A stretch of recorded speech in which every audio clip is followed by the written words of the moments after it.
often thought that being a writer would be such an arduous process. It was, until I started eating my words. Yes, eating my words. Well, the paper which had words on it. I developed a paper-eating habit. Some would call it a fetish.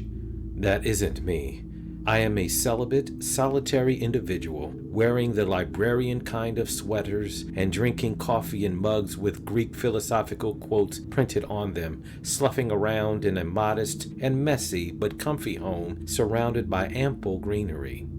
I wear the standard black-framed eyeglasses and a long, scruffy brown beard, my brown shoulder-length hair that looks like it was whipped by an egg beater. Perhaps I have the quintessential look of a writer. I had this look before I became one. I write every day, but I have yet to publish a book. For the last year, I have made my living writing online articles for various magazines, which has afforded me the seclusion I so sought after.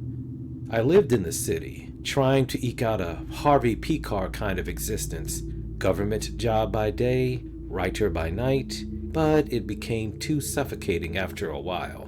So I quit my job at the post office, bought a house in the sticks from the insurance money I saved from a car accident, and launched my freelance writing business. I still have sciatica from the accident 3 years ago. It hurts when I stand or walk on concrete and other hard floors, and when I don't stretch enough, getting rear-ended and getting the money for it isn't all that rewarding. But I will take it, because now I am all out here on my lonesome. And it feels great. But now I am ingesting paper with words on it because for some reason, each time I do it, I write more words. I will scribble something down on paper, eat it, then go to my laptop and write 800 to 1,000 words on something. It is incredibly weird, but amazing. I do get occasional stomach aches. I wonder if you can get a stomach ulcer from this. Oh well, I'll research it, write about it in my notebook, eat it, then write some more. I am not going to check out WebMD. That is the devil's medical site. I will have 100 more diseases in my body than I already have, which is none. I'll check out a more reputable site that will give me the square dope. Maybe it's psychological. Maybe it's a coping mechanism for being out here, which would be peculiar because I do like it out here. It has been a year already, and my eating disorder has been around for the last 3 months of that time. If anything, it would be a coping mechanism to deal with past trauma, but a shrink will never see me. A few times a month, I travel to the local strip mall. I have most things delivered to my house. The less interaction with humans, the better for me. I principally go to observe their behavior, stand at a dispassionate distance, which I noticed unnerves some people, who probably believe that I am some sort of stalker, serial killer, pedophile, or something horrible like that. I have no skin in the fashion world. Even though I dress nondescript, I still stand out. Everyone should recognize my clothes at Walmart or Target. I don't drive a white van, just to be clear, just a tan Prius. Some comedian had some pejorative line about people who drove tan-colored cars and how they don't have a life. I don't care. It works for me. I get out of my car in the parking lot at the nearby shopping strip, scratching at something that appears to be ink appearing on the skin of my left arm as I am staring at the soccer mom standing outside the Walmart trying to give her kid a timeout while he's shouting something about building a bomb. If a drone hovered over this scene, it would probably be recorded as some Gus Van Sant independent film, a guy scratching his arm while staring at a mom and child bickering back and forth. It almost reminds me of Robin Williams in that movie 1 Hour Photo. Sadly, I'm more like his character Seymour Parrish than Harvey Pekar. Thank God I'm self-employed, or I would have been terminated from my job for doing something creepy. The ink has formed into a letter, a capital T. I stare at it for a while. I have never darkened the doorstep of a tattoo parlor in my life. I never had a desire to have a design on my body, or some profound quote or anything. Besides, putting a tattoo on me would be like putting calligraphy on cardboard. It would be pointless and gross. I pull back down my long checkered shirt and tan members-only jacket sleeves. It's not exactly a members-only jacket, but it looks like one. By then, the kid kicks the back tire as his mom opens the back door and yells for him to get in. She scrambles to the trunk, pops it open, throws in all the shopping bags, slams the trunk door, hops in the open driver's side door, and almost floors it without buckling her seatbelt. The kid is in the back yelling at the top of his lungs, throwing his blonde bowl haircut back and forth. These days, the first thing that comes to mind is another mass shooter in the making. Why the hell did his mom make him get a bowl cut? Doesn't she see the pictures of the murderers on the local news channels? I feel another itch on my left arm as I go down the school supply aisle inside the Walmart. I reach the shelf that holds the old school black and white composition notebooks. There are cheaper ones at the dollar store, but they never have the proper kind. The lines are too wide and the book itself is too flimsy. I pull back my sleeves again and see that a small letter H has arrived. My name does not begin with a T, so what could this be spelling? You might be able to get that out with some hand sanitizer or some Comet, but I wouldn't scrub it too long, an elderly woman across the aisle chuckled. Thanks, I muttered as I pulled my sleeves back down, picked up my requisite 5 composition notebooks, placed them in my hand cart, and rambled down the aisles to check out. What was I to do? I'm not going to the doctor. Doctors' offices are full of sick people crammed into one space, hacking and wheezing, reading nail-scratching, boring magazines, while others stare at the soap opera that has been on for 50 years, or the talk show where everyone overtalks everyone on the TV screen. I am trying to be around less people for larger amounts of time. Besides, this is an unexplained phenomenon that I have to let play out. Maybe it's a sign, or a warning, or some obscure warrior code, or like the mapping of the prison on that guy's body in that TV series Prison Break. It must be significant, but why me? My word paper eating has caused this. It must be. The ink is seeping out from my insides, and the message will fully reveal itself in due time. I get to my car and drive down the nice country road. It's almost a cliche to say a nice country road because so many people refer to country roads as that, but this is actually a nice country road. I love the fresh air smell mixed with cow manure and wild flowers. A far cry from the pollution of my apartment building I had in the city, and having to put up with Miss B, my next-door neighbor, and the smell of her burnt cheese toast and pork farts wafting through my window in the summer heat. I am starting to itch on both arms, but I don't want to stop until I get home. This is it, I guess. It will all be revealed to me tonight.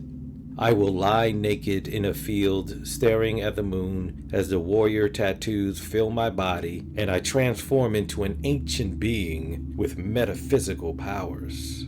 Suddenly, I feel a weird and sharp pang in my stomach.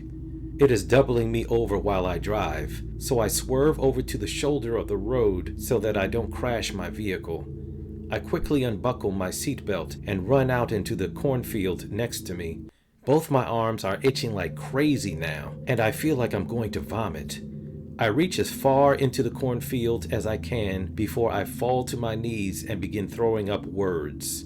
As the words hit the ground, they begin running. Dozens of words are leaping through the field. All those words I ate are now vomiting out of me and running somewhere in the distance. I look down at my arms. They read, "The mystic and the man will unite." It is the most bizarre message I have read. Nothing in the numerous comic books, science fiction novels, horror novellas, or anything similar prepared me for this moment. I was puking out words and they were running away from me to some glowing spot in the distance. My stomach pains went away. and I was able to get to my feet and walk towards the glow. The sun was setting as the glow was appearing, making some strange kind of vertical double sun. All the words had vanished, and as I approached, the glow got warmer and more colorful, with waves of reds, yellows, and oranges. I reached the heart of the glow, and there lay a book in a blue flame. Oddly, I had no fear as I reached down and picked it up. The glow surrounded me as I opened the book. It seemed that all the words I ate inhabited all the pages, but although I wrote in English, the words that appeared on those pages were an unknown language to me. I suddenly became heavy and dropped onto the ground, stretching out in that warrior pose about which I dreamed. As I cradled the book, it sang, and I was lulled to sleep. I awakened just in time to see my stomach open wide and swallow the book. As it entered my body, my limbs and torso lengthened. I was floating in the air with the glow surrounding me, and my skin became blue like the heat. My hair and beard lengthened. My eyes became laser sharp. The earth beneath rippled, and the cornstalks swayed. I looked up and saw those who looked like older versions of my new form in the sky just above the clouds. They were stoic in their demeanor. Then one frowned and said, "He's not ready." I fell to the ground. I was me again, but the book was still inside. "I'm not ready? What do you mean I'm not ready? Why the hell put me through all that beauty and majesty and then drop me like a hot potato? I was feeling great. You just abandoned me? Why?" I pick myself up and start walking toward the car. I feel different.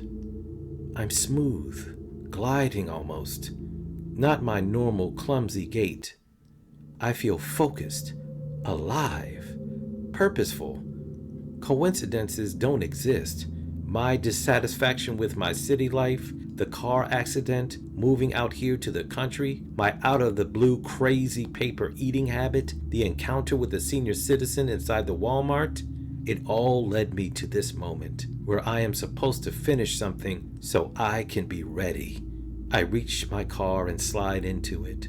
Normally, I would worry about a squad car pulling up behind me and the officer suspiciously looking me up and down as if I fit the description on a poster at their station.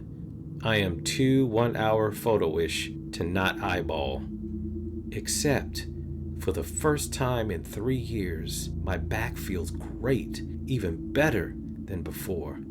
My sciatica has disappeared. I remove the foam cushion underneath my rear and toss it to the back seat. My eyes appear blurry. I remove my eyeglasses. My vision is not just perfect, but sharper than when I was 16 years old. Just before I told my personal health teacher to make the words on the projector larger, and she told me that I probably needed some glasses, and I almost responded with 2 choice words of my own. My scruffy hair and beard are now smooth and soft. Wow. Am I Superman now? I would need Lois Lane if that were the case. Are those space mystics from Krypton or some other planet? I lift up my sleeves. The writing has disappeared. I feel strong. I've been transformed for a reason. I think that this is only temporary. I have to finish the mission first, whatever it is. I replayed the entire scenario over and over. I noticed there were blank pages in the book I was reading. I realized that is why I am not ready. I need to finish the book. I've got to go home and eat more word paper and furiously write more words on my laptop. It will all be revealed when I am complete. As I sit down to begin my writing process, I feel a surge throughout my body. Everything around me is crackling like wood in a fireplace. All my senses sharpen as the old me begins to fade into the wastebasket of my psyche.